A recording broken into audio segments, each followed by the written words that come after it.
Section 1. You will hear a telephone conversation between a customer and a shop assistant. First, you have some time to look at questions 1 to 3.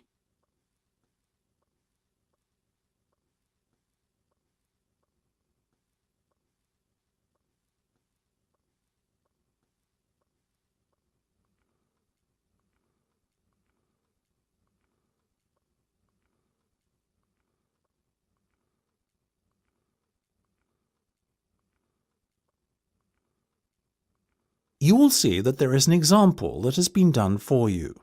On this occasion only, the conversation relating to this will be played first.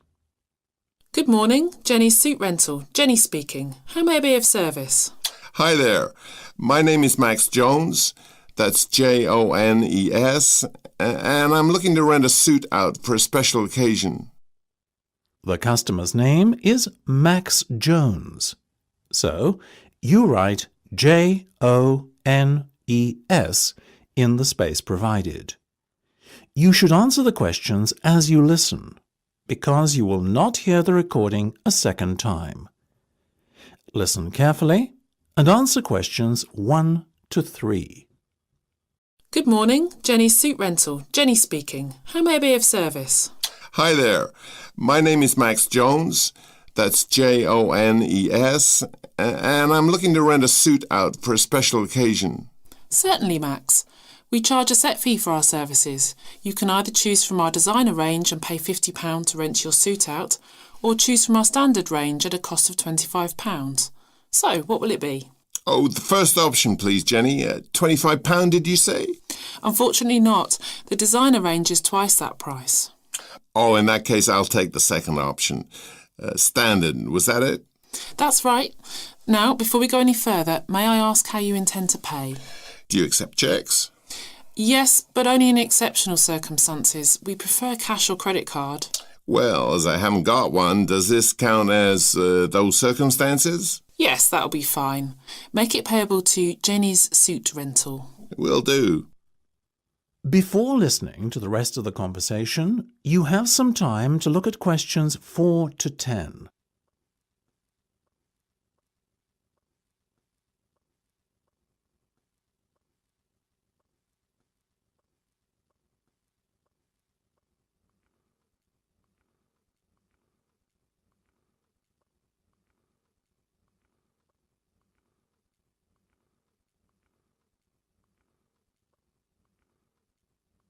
Now listen and answer questions 4 to 10. Now, Max, can I take your measurements, please, and a few details about what sort of suit you have in mind? Certainly. Let's start with the trousers then, shall we? What is your waist size and leg length? I used to be 32 waist, you know, but these days it's more like 36. Too many cream pies. I've been there. And about the leg, 34? I wish. I'm afraid I'm somewhat lacking in the height department. Not even a 32. 30, I'm afraid. Never mind. As for the colour, could you do a dark grey suit? In fact, we have a very smart one of those in just your size. You're in luck. Now, what about shoes? Same colour? No, I think I prefer something darker. OK, let's go with traditional black then, shall we? What about size? I'm a size 45. By my calculations, that's 10 in our sizes.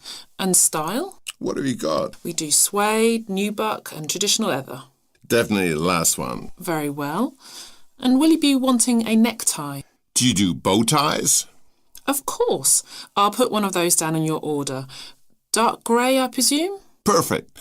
To match the suit. I think I fancy a light blue shirt, by the way. Might I recommend a green? Green would go very well with the suit you are renting. Light or dark? I'd say dark. Dark it is then. My neck size is 17 and a half. Hard to believe that a little over a year ago I could fit into a 15, isn't it?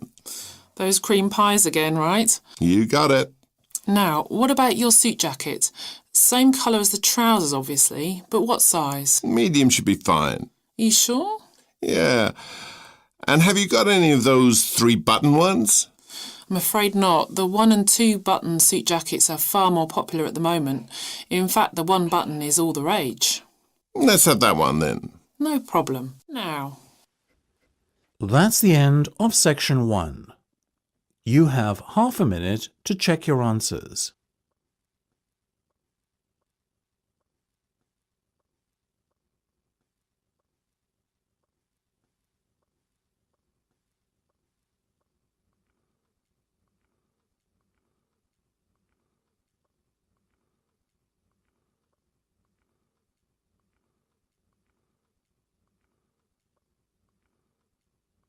Now turn to section 2.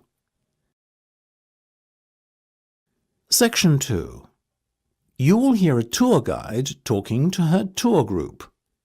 First, you will have time to look at questions 11 to 18.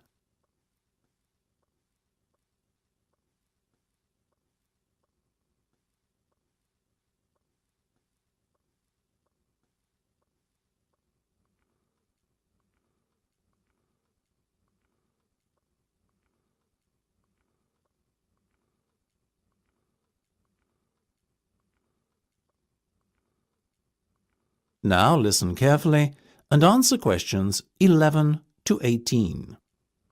So, here we are in front of the entrance hall on the ground floor of this rather splendid 20th century building, once the home of Lord Redford of Graves, but which now, of course, has been converted into the National Art Museum. Now, look straight ahead towards the end of the entrance hallway to where it narrows. That door will take you into the main exhibition hall. Alternatively, if you take the first right, you'll come to the modern art section, and next to that is the modern art studio, where you can see professional artists at work on their latest masterpieces. Fascinating! Taking a left off the entrance hallway, on the other hand, will lead you to the classical art section. If you look at the map on the entrance wall here, you will notice that there are 2 corridors running towards the back of the ground floor, one on the left and one on the right. They both lead onto the rear corridor, which is home to a further 4 exhibition rooms. On the far right, we have the landscape section. In the centre of the corridor is the still life section. And on the far left of the corridor, there are 2 rooms. As you walk down the corridor towards them, the one on your left is the history of art room, and the one opposite is the digital art room. Right, let's get started then, shall we? Before you hear the rest of the discussion, you have some time to look at questions 19 to 20.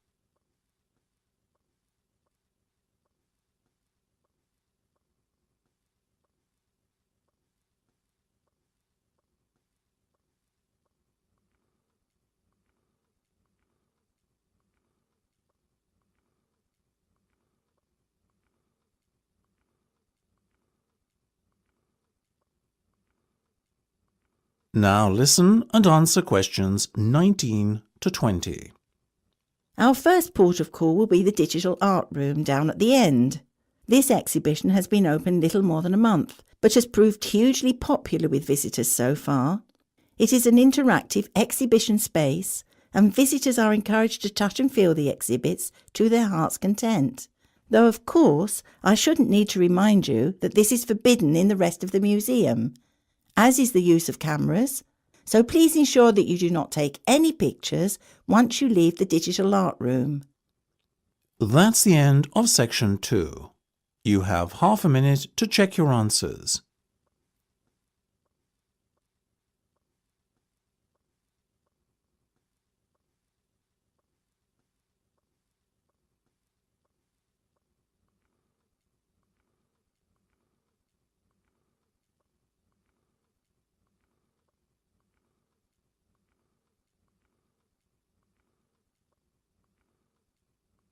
Now turn to section 3. Section 3. You will hear a discussion between 2 students and their teacher on a planned charity event. First, you have some time to look at questions 21 to 25.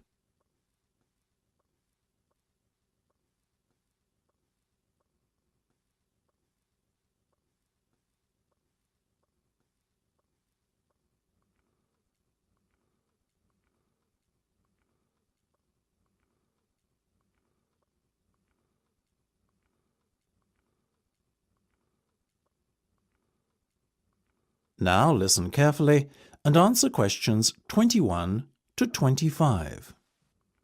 So, are you making any progress with your plans for our annual charity event?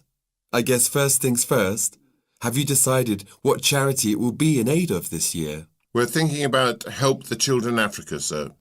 Well, that's Mark's idea, sir, but I myself prefer a local charity called the Meals on Wheels. I'd have to agree with Laura on this one, Mark. After all, we're supposed to be giving back to the local community, and although helping African children is a very worthy cause, it's a little outside our remit. That settles it, I guess. Moving on from the beneficiary question, have you made a decision on what type of event it will be? Yes, we plan on doing something a little different this year. We're calling the event Balloonathon. Basically, we're going to offer balloons for sale to all the students. Balloons? I don't see where you're going with this. Why would they want to buy a balloon? Well, here's the thing. We don't actually give them the balloon. Instead, we'll write their name on it along with the special phone number, and then we'll release all the balloons into the air. When they fall to the ground, if a person finds one and rings a special number, then both he and the student who've bought the balloon will win a gift voucher.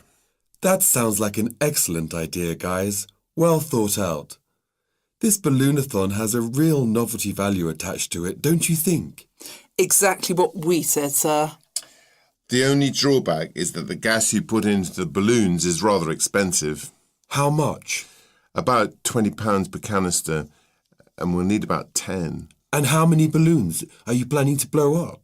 Well, there are over 1,000 students in the school, so if even 1/3 of the students buy one, we'd need about 350 balloons. We've decided to order 500 so we don't run out. The good thing is we can return the canisters of gas if we don't use them, and the balloons aren't expensive, so there's no real risk of us spending a lot of money without getting a good return. You two have really thought this one out. I'm impressed. Before you hear the rest of the discussion, you have some time to look at questions 26 to 30.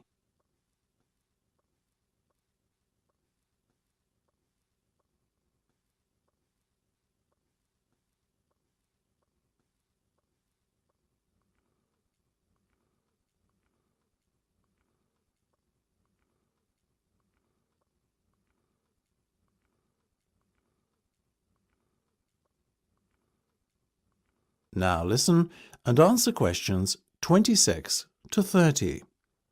Thank you, sir. So, how much money do you think we can raise? Well, each balloon costs about 1p, and when it's filled with gas, it's going to cost us about 50 pence. We reckon that if we sell our balloons at a price of £1.50 and we sell all 500 of them, we'll end up making a profit of £1 per balloon. So that's £500 in total. That's fantastic. And it gets better, sir. We've secured a sponsor for our event who's going to give us £1,000. How did you find a sponsor? The balloon company we approached about buying the balloons asked us if we'd be interested in letting them sponsor us too. What's in it for them? They're going to print their logo on every balloon. I think you've done a good deal there. Thank you, sir. So, do we have your approval to confirm our order? Absolutely. But you know, I think we can sell more balloons if we set our minds to it. So why not order double the amount? 1,000 instead of 500. We're going to need more than 10 canisters of gas then. Double the amount, presumably. Correct. OK, let's go for it. Let's make this year's charity event our most successful ever. That's the end of section 3. You have half a minute to check your answers.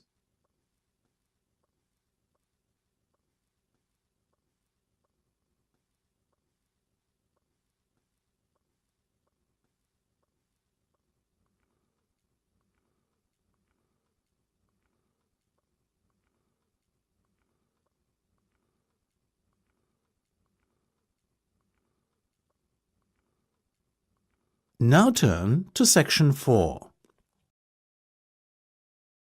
Section 4. You will hear part of a lecture about philosophy. First, you have some time to look at questions 31 to 40.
Now listen carefully and answer questions 31 to 40.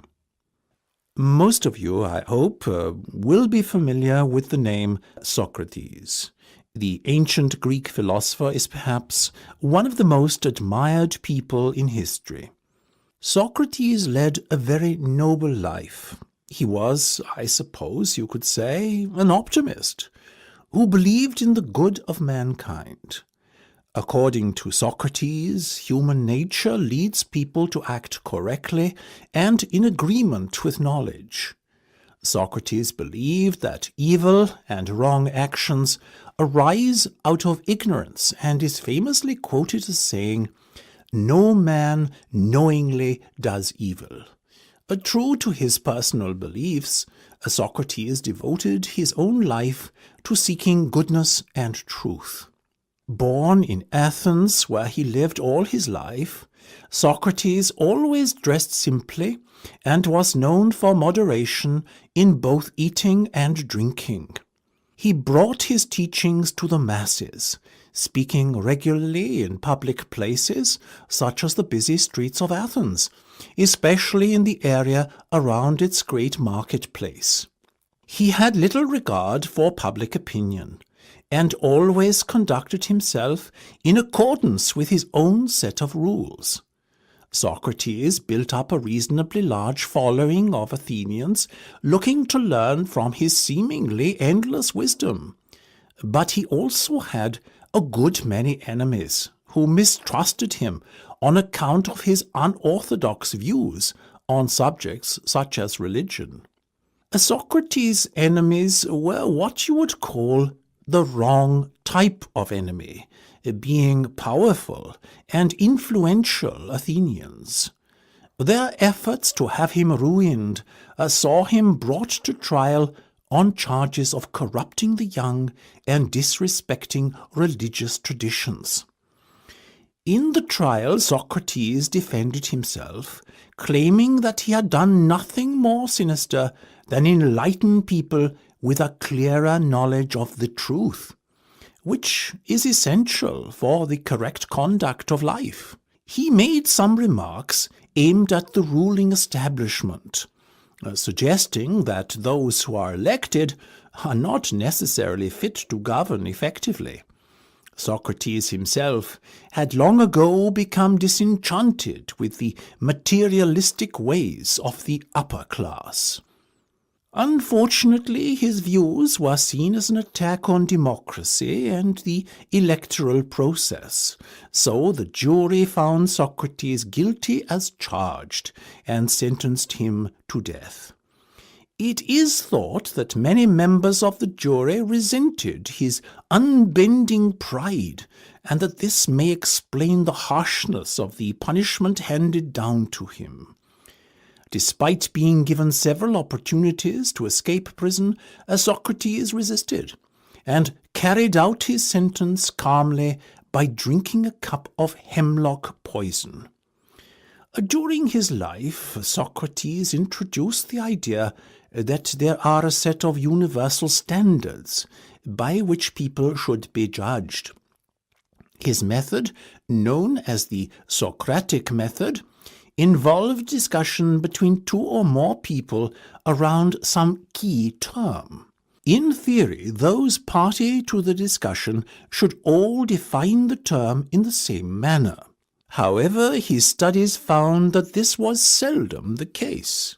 Socrates encouraged his followers to engage in such discussions with the goal of trying to proceed from less adequate definitions to more accurate definitions over time, the ultimate goal being a true and universal definition that could not be contradicted by anyone. This method tended to expose the ignorance of the Athenians of his day. It showed that many things that they assumed true were in fact false. Socrates also used irony to expose people's ignorance of key concepts. That is, he claimed to differ from others in recognizing that he himself was ignorant. His insistence on ignorance reminded other people of their own ignorance, but won him few friends in high places. That is the end of section 4. You now have half a minute to check your answers.